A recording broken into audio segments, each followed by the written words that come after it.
லா இலாஹ இல்லல்லாஹ், வணக்கத்திற்குரியவன் அல்லாஹ்வை தவிர வேறு யாரும் இல்லை. யாரிடத்திலேயும் அல்லாஹ்விடத்தில் கேட்பதை போல் பிரார்த்தனை செய்யாதே. அல்லாஹ்வை தவிர வேறு யாருக்காகவும் சஜிதா செய்யாதே. இதை ஏற்க மறுத்ததனால தாங்க அவங்க மக்கா முஷ்ரிக்கீன்கள், இத்தனைக்கும் அவர்களில் பலர் லாத், உஸா, மனாத் என்று பல சிலைகளை ஏற்படுத்திக் கொண்டு அவைகளிடத்தில் போய் பல்வேறு கோரிக்கைகளை துஆக்களாக முன்வைத்தார்களே. ஆனால் அந்த மக்களில் பலர் அவைகளை கடவுள் என்று சொல்லவில்லை.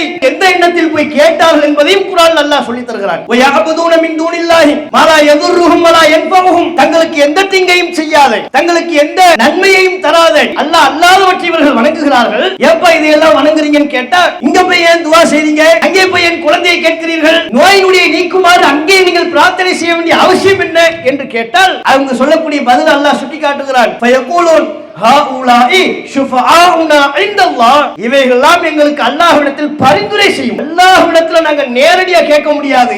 இந்த லாத், உஸா போன்றவைகள் எல்லாம் அல்லாஹ்விடத்தில் எங்களுக்கு பரிந்துரை செய்யும், ஷஃபாத் பண்ணும், எங்களுக்காக வேண்டி துஆ செய்யும். மா நஅபுதுஹும் இல்லா லியுகர்ரிபுனா இலல்லாஹி சுல்ஃபா, இவைகளெல்லாம் எங்களை அல்லாஹ்விடத்தில் நெருக்கமாக்கி வைக்கும். எல்லாத்துக்கும் அல்லாஹ் தான் காரணமா சொன்னார். அல்லாஹ்வுக்கு இணை கற்பிக்கக்கூடிய எல்லா அனாச்சாரங்களையும் செய்துவிட்டு அல்லாஹ்வுக்கு செய்ய வேண்டிய வணக்க வழிபாடுகளை எல்லாம் அங்கே போய் செய்து கொண்டு அவங்க சொன்ன பதில் என்ன? இது கடவுள் கிடையாது. இப்படி சொன்னதை தான் அல்லாஹ் ரப்பல் ஆலமீன் ஒருபோதும் அங்கீகரிக்கவில்லை. நீ எதை கேட்பதாக இருந்தாலும் என்னிடத்தில் கேள், எந்த ஆற்றலும் அவைகளுக்கு கிடையாது.